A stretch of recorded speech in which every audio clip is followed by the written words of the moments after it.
Matt Chapman, the man who was being talked about as an MVP candidate after the month of April, is nearing his return to the team after going down on the injured list on August 27.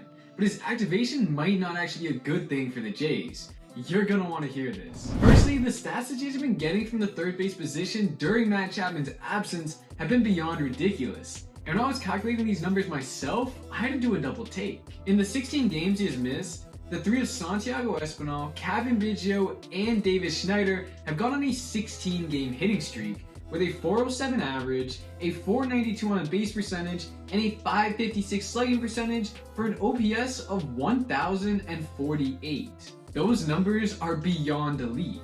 And looking further during this stretch, they have 11 RBIs and 13 runs scored to go along with a 4-7 strikeout to walk rate.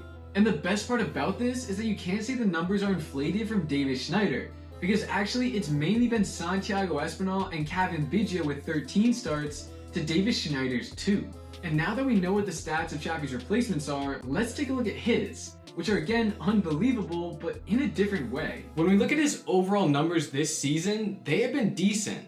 A nice average, decent power, and a more than respectable OBP and OPS. But if you really want to talk about his season, then you need to break it up into two parts. The first 27 and then the next 98. Now when you look at Chapman's offensive numbers, they are much worse. In fact, they're even worse than Dalton Varsho during this time. Looking elsewhere in Chappie's game, the only glaringly obvious thing he has an edge in is defense. But I have to say, I've been impressed by Biggio's defensive abilities the past couple of weeks. Most notably that great double play he had to tag out the runner by third base and still managed to throw it to first to get a second out. And other plays where he flashed the leather in a very Matt Chapman-esque style to save base hits. But the frustrating thing is, regardless of how everything has unfolded lately, when Chappie's back, he will most definitely resume his everyday duties of third base, because he is Matt Chapman, which means Biggio and Espinal don't have a place to play. And I know these two have caused massive headaches in the past, but like them or not, they've been two of the hottest hitters on the Jays team in September. So if the Jays want any chance of making it into October, then they need to find a place for these guys to play.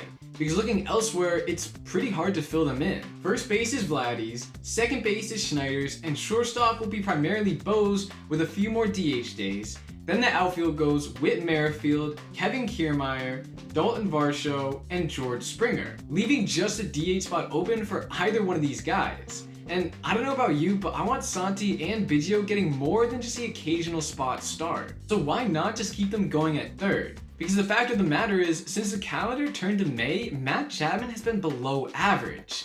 And after this season, he's most likely gone, so who cares if he gets a little upset at the Blue Jays over his playing time? But let me know what you guys think. Should Matt Chapman resume his everyday duties at third base? Or should John Schneider play the hot hand? Also, if you want to check out another great video about my thoughts on Vlad's season, then click on this little pop-up right here.